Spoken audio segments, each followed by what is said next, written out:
ay ca waa Alphie Cuisine recette spéciale délice mag lay doon waaw été bi jot na délice mag ñëw andi leen ay goûter yu amul fenn ci chaîne de cuisine bi nga xamante ni da ngeen di dem abonné wu liker di fa seetaan vidéo yi waaw kay sama gars yi diffusion bi mardi la ak samedi ci Alphie Cuisine ay wa ñu jàll ci recette du jour bi.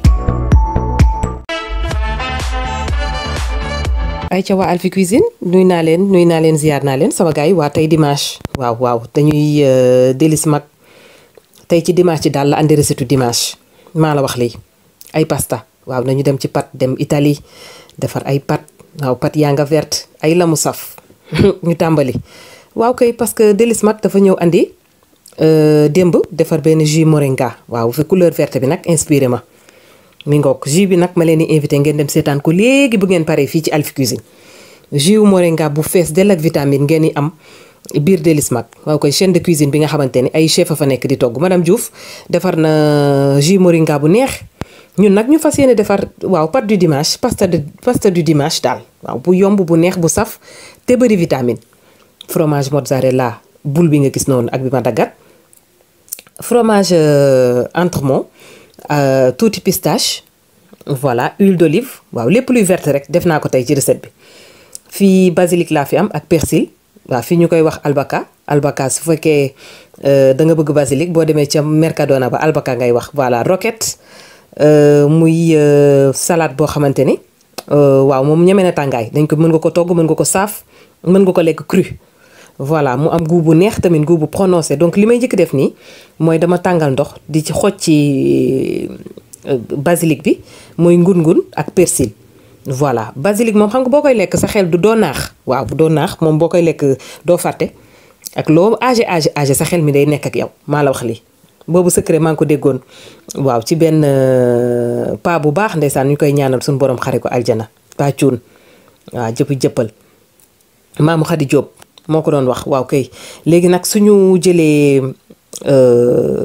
persil bi ak basilic bi def ko ci ndox bu tàng après ñu defaat ko ci ndox bu sedd pour mu garder couleur verte bi dama koy def ci mixeur bi def ci ñetti doomu laaj sànni ci lu toll ci 10 pignons de pain wala pistache pignon de pain tamit dafay defar sauce pesto huile d'olive bu baax bi nag waaw qualité bu baax bi moom boo danga koy fekk booru Espagne ak booru Maroc ak booru Italie waaw pistache yi dugg noonu ñu daal di mixé waaw mu nduroog sauce verte nga am couleur bu vert baxal sunuy pasta voilà baxal pat moom kenn du ko jàngal kenn ndox ba bax ñu sànni ci sunu xorom doxantu ndànk délice mag voilà abonné wu like et puis di fa taaxirlu recette de chef yi nga xamante ni délice mag mi ngi koy andi chaque mardi ak chaque vendredi ay produits locaux la ñuy utiliser defal leen ay goûter yoo xamante ni dafay yombalal idée pour maman yi nga xam ne dañuy toggal seen doom yi voilà délice mag di leen jàppale andi leen ay recettes yu amul fenn jus moringa bu vitaminé moo fa wàcc démb voilà léegi nag assemblé naa lépp pare na roquette bi sama sauce pesto pâte baa ngi ñor fromage bi tege na léegi pâte bi ñor na ma jël récupérer sama poêle donc mi ngoog damay sànni pâte bi donc du ma def dëwlin parce que huile d'olive laa mixé sama sauce pesto tuuti xorom laay dolli ok ndax dimanche bi léeg-léeg dañuy def détox wàccee déchets yi wàccee graisse gi michu yeeg yaasa yi di nga maam domadaa yeeg mbaxal yi ñëw ci semaine bi yëpp waaw ñu def sunu pâte bu léger buñ ci paree naan sunu jus moringa ok def détox mu wàccee yu tilim yi nekk ci biir maa la wax léeg-léeg tam foog ñu xam ni li ñuy lekk mooy sunu ay garab waaw yi boo amee lekk bu baax du soxla li ngay dem ci pharmacie ba du bëri mooy sa médicament léegi waaw jëlal roquette bi sànni ko ci noonu nee naa la salade bu ñeme tàngaay la mi ngoog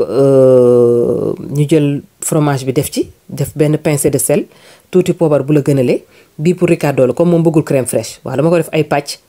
ku ci nekk ma soteel la waaw koy maa nga mel ni ku ne restaurant ba nag waaw koy jël poêle bi def ci ay portion daal di sauté mi ngoog yàq wisal sa fromage waaw koy bu la fekkee booru Italie parmigiano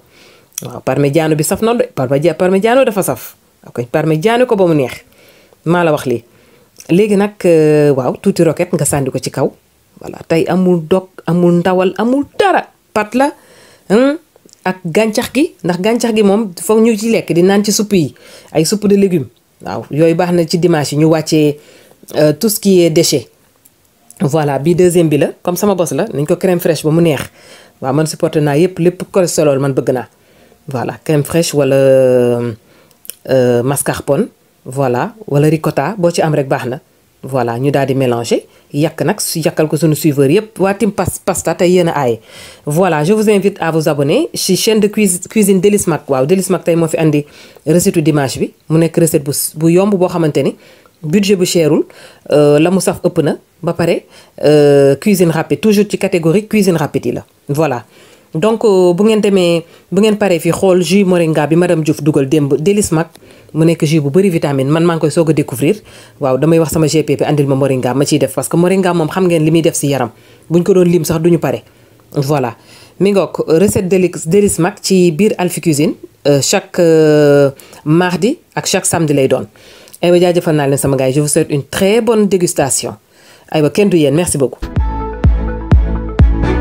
ay ca waa Alphie Cuisine recette spéciale Délices Mag lay doon waaw été bi jot na Délices Mag ñëw andi leen ay goûter yu amul fenn ci chaîne de cuisine bi nga xamante ni da ngeen di dem abonné wu liker di fa seetaan vidéo yi waaw kay sama gars yi diffusion bi mardi la ak samedi ci Alphie Cuisine aywa ñu jàll ci recette du jour bi